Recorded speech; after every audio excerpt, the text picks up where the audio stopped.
All right, away we go. It's a lovely midweek podcast for you as we are getting closer and closer to Christmas. Al, what up, man? Oh, hi there, Jerry. I was watching a video came up on my YouTube yesterday. I've seen this a couple times. I What don't was know. her name? It was dudes, all No. dudes. So it's a guy. It's a guy from the Dave Ramsey show. He does the Dave Ramsey does the financial show. Tries to get people out of debt and try to get you not in debt. As long as you live in Mississippi. Yeah, you can't live in an expensive area like where we do in the tri-state area. Yes.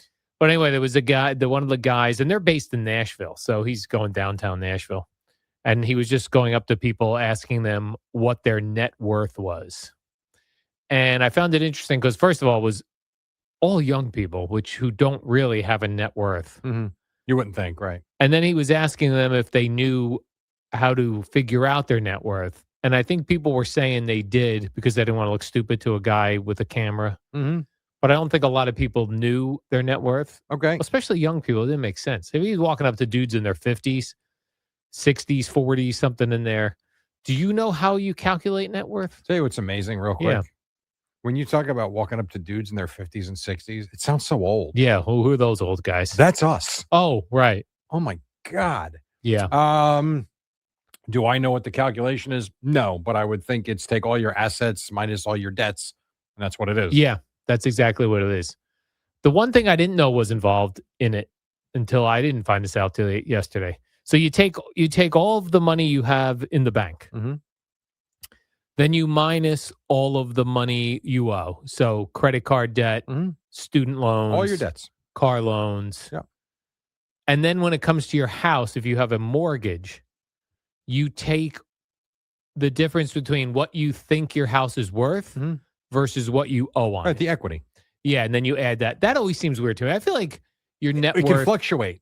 Yeah, I feel like your net worth should include how much money do you have in the bank and how much do you owe? Because fair, but if you do, then you got to get rid of your 401k. That shouldn't count then, because if the market tanks tomorrow. Yeah, but it's still money in the bank. The house is not for liquid yet.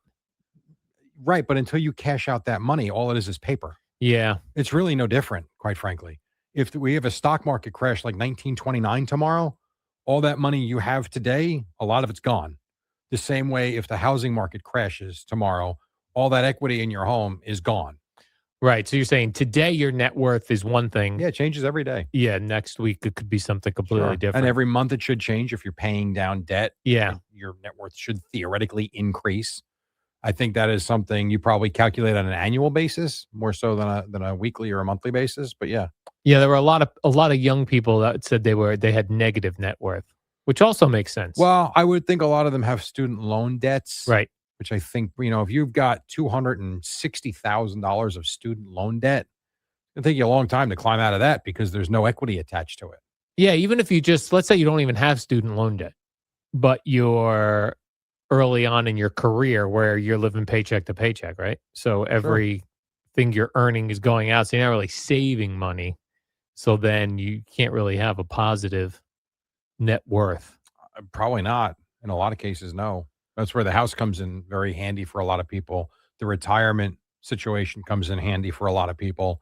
I've done that a couple of times, not knowing whatever the calculation is, just trying to figure it out. And I always look at, what my pension is supposed to be, what the home sale should be in, let's say, 5 or 6 years, and then paying off more of it after 5 or 6 years. I never include cars as a debt because I feel like I can sell the car for close to what I owe on it. Yeah. So they said, that was the thing I wasn't aware of until yesterday, that your car does get included in your net worth because, like, let's say you have a car that's paid off, whatever that would be worth, you could add in. Yeah. And you could also delete, like, there are a lot of people that are upside down in their car loans, right? Sure. So they owe more than. No doubt. It's worth. Yeah. That happens to a lot of people, especially when cars are now $50,000. That, to me, the biggest, I think where people get in the hole with cars, not only if you go, oh, I bought a car that's way out of my league as far as money goes, but even if you buy a car that seems reasonable for you, and cars like are $30,000. That's Yeah. like the minimum you're getting if you get a new car. Yes. I believe the Nissan Versa is the cheapest new car on the market. I think it's 26. And that's a really tiny. It's a small car. Yeah. So if you figure $30,000 and then you take out a 5-year or longer loan, Mhm. the real problem comes in is when people want to trade in their car for another car And it's not worth a damn thing. and they owe more on the car than they're getting. So now they've got this other lump sum Mhm. that they're either rolling into this next car. Correct. Or Making that payment even higher. Yeah, that is a absolute killer. That's why cars are one of the worst purchases. As financial people will tell you, they're one of the worst purchases you can make. Yeah. Unless you're going to keep the car for 7 years. Yeah. I think that's the number Right. they say. Yeah. You have to keep the car until you're done paying the car off. Mhm. Yeah. You can't, because I used to Correct. do that. Excuse me. Oh, so did I. I mean, numerous times. I would get a car, get a 5-year loan, 3 years later, trade it in. Yeah. And you owe money on it. I owed money on it. Yeah. I know. That is a killer. That's we talk about how the prices have gone up on a lot, and we can talk about groceries for sure. There's no question about it. Groceries are more expensive. I go shopping every Sunday morning. I see it, and my mind is blown by what things cost. Some things to me are still a pretty good value, like bananas to me, like the Bananas, cheapest thing in the great value. world, and I don't understand. It's incredible. But then there are other things that, a box of cereal is $8. Like, what? And so, things like that are but the same people that are complaining about the cost of groceries in a lot of cases are the same people that I see go out to the $80,000 Lexus in the parking lot. I don't know. I mean, maybe if you had a $30,000 X car, whatever that car might be, maybe the groceries wouldn't kill you as much. Yeah, this guy also, I guess he does a man on the street type of thing Sure. for the Dave Ramsey show. So another video his popped up, and he was going around downtown Nashville asking people how much debt do they have. Mhm. And it was incredible the amount of people that had so much debt, and it was all on cars that they did not have the jobs to back up. Sure. And they don't care. And they would just give out the loans, and people were fine. There was one guy who had a license plate on the Parkway, and it said, I forget exactly how the letters went. It took me a minute to get it, but I think it was a BMW. I'm almost certain. And it basically came out to, I don't give an F. And all I could think of is that dude can't afford that car, and he doesn't care. Doesn't care, yeah. Whatever. That became one of the things. So here's the thing I would ask you that I grapple with. And right now, I am clearly teetering on needing a new car. I thought I was going to need a new one by today, over the weekend when my check engine light went on. But a little pop to the AutoZone guy, because he told me before you just run it to a mechanic, try this catalytic converter flushing crap that you put in your gas tank. I'm like, you know what? For $25, I'll give it a try, thinking I needed a new car. And damn it, 24 hours after I put it in, it's fine. But that said, I got 220,000 miles on the car. I know I'm teetering on another car. What is the balance between, we spend a lot of time in our cars. You commute every day, an hour and 10 minutes each way. I'm not quite as far as you, but I'm 45 minutes each way for sure. I still do a lot of driving with Rutgers and with Compass. I spend a lot of time in my car.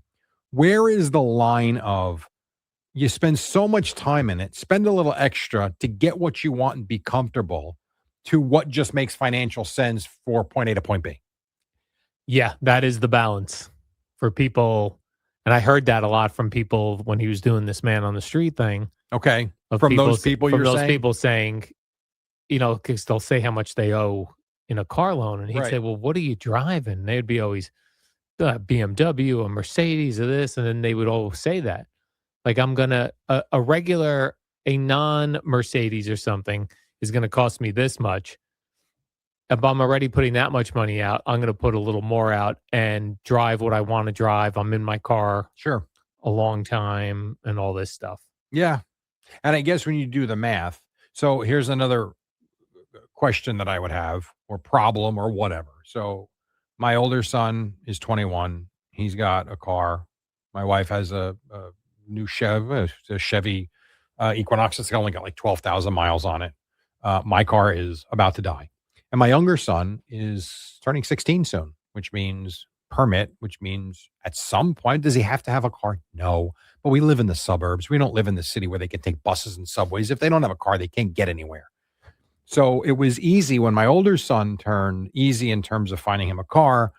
Sadly, my father-in-law passed away, but I knew how he took care of his car. Now it was a Chevy that had 100,000 miles on it, but he got that thing, the oil change every 3 months. He did tune-ups. There were new tires on it. So I'm like, you know what? I'll just buy it from your mom. And we knew he had a reliable car, even though it had a lot of mileage on it. That bought me a few years because it didn't cost a lot of money. My younger son now, what do I do? Do I get him something that I'm worried he's not going to start on a Friday night when he's leaving a party? Do you get a car worth $2,500 as a first car? Do you go buy a new car? Like, how many car payments am I going to have? Like, it's insane when you think about it.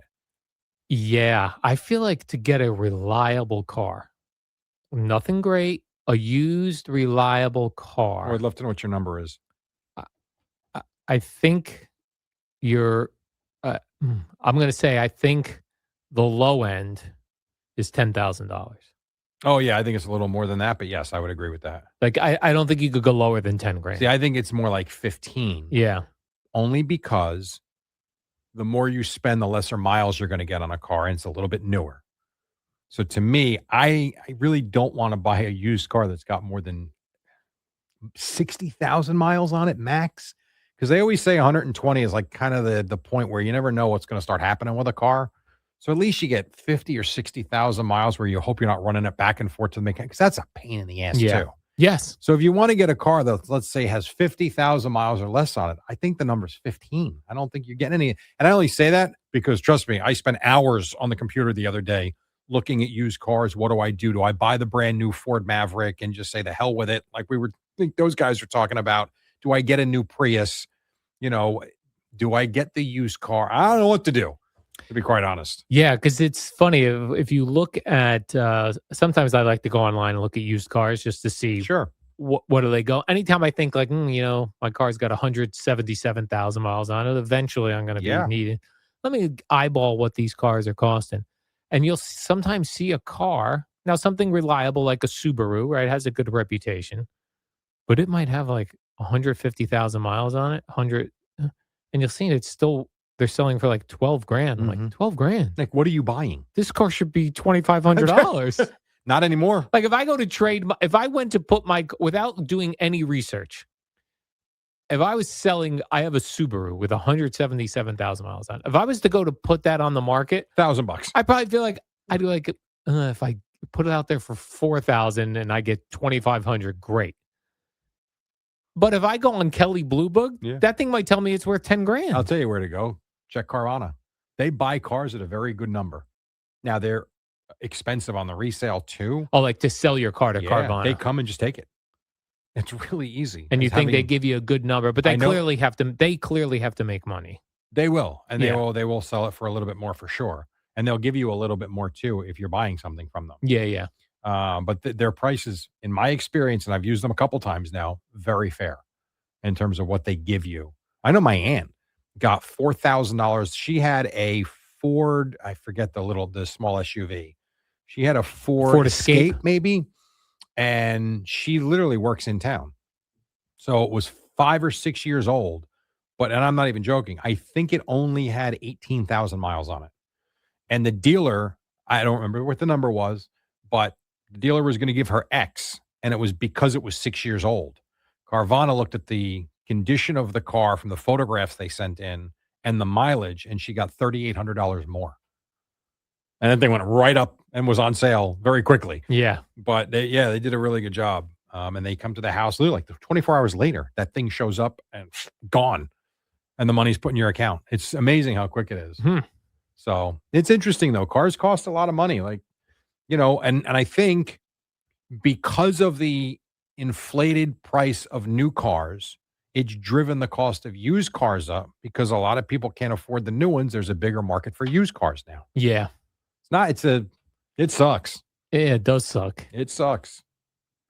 You think it's good do you think you can make good money being a car salesman? I know today? you can.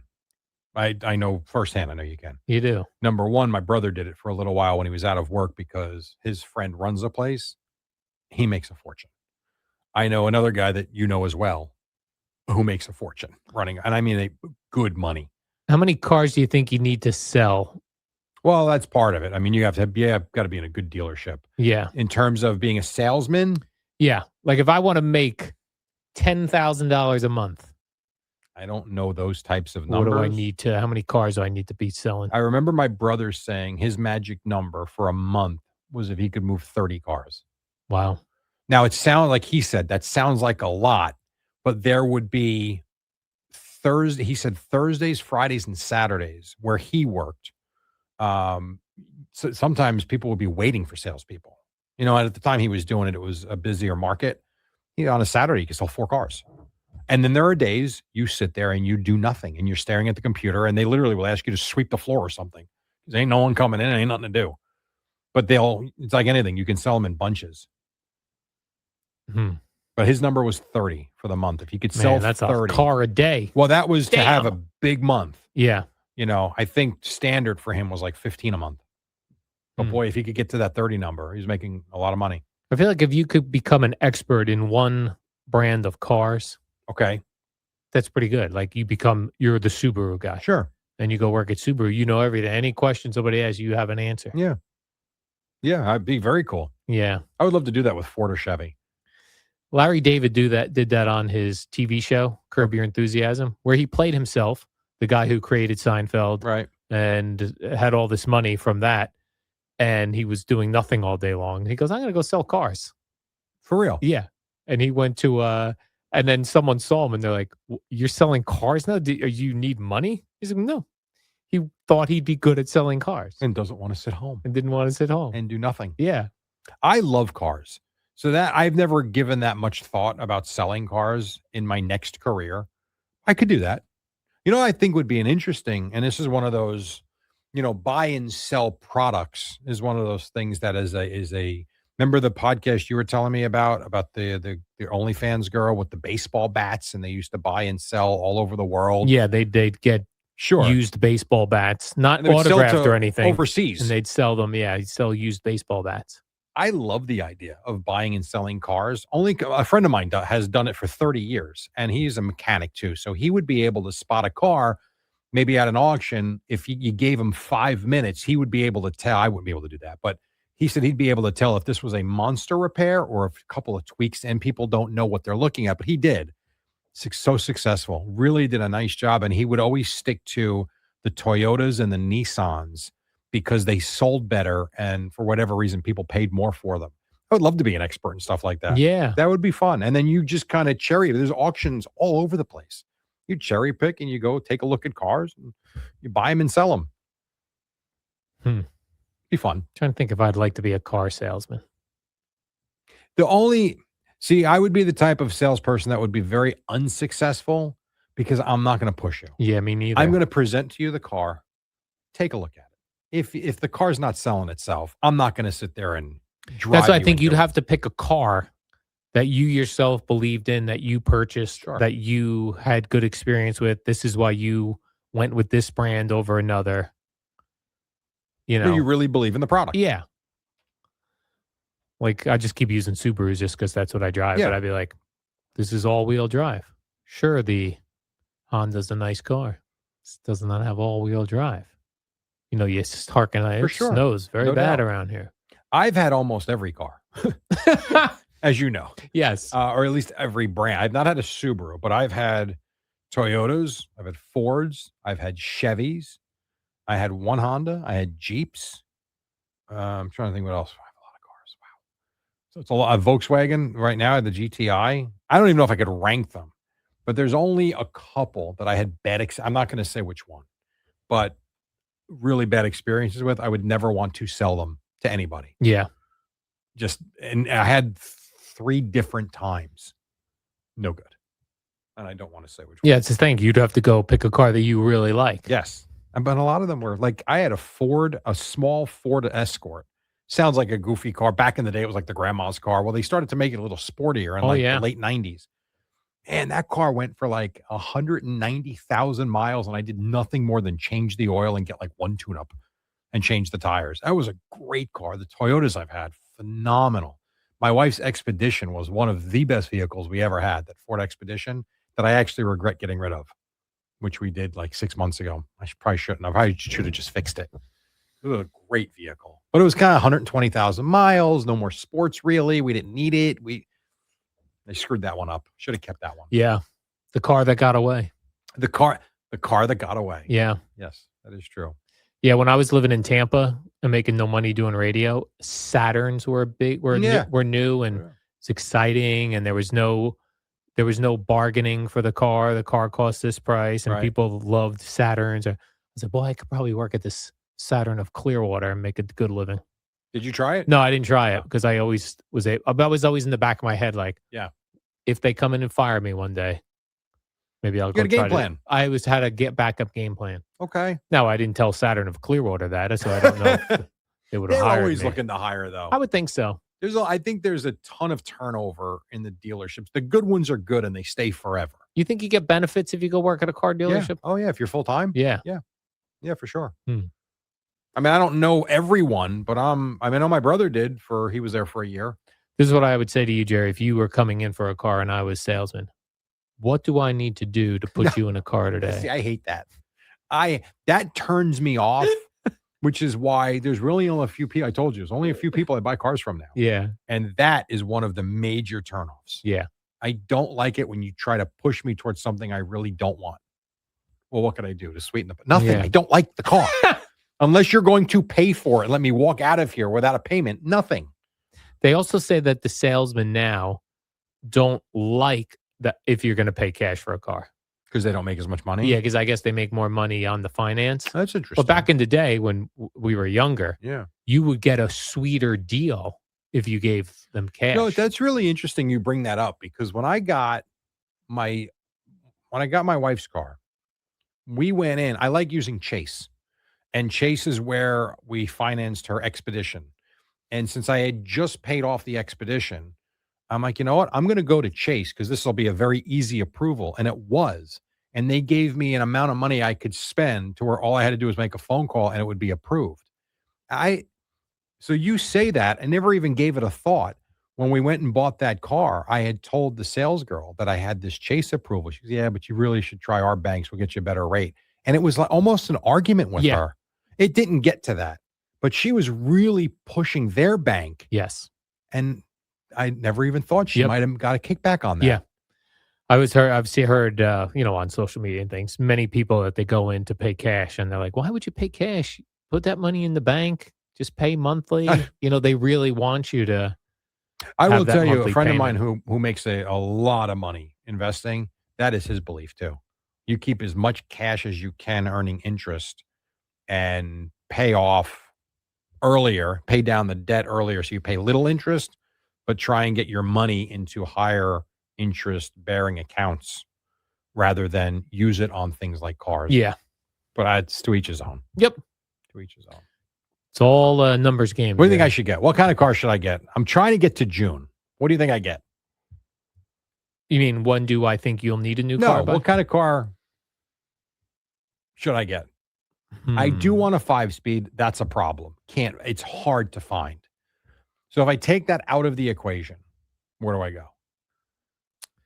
Man, I don't know. Maybe it's tough, right? Yeah.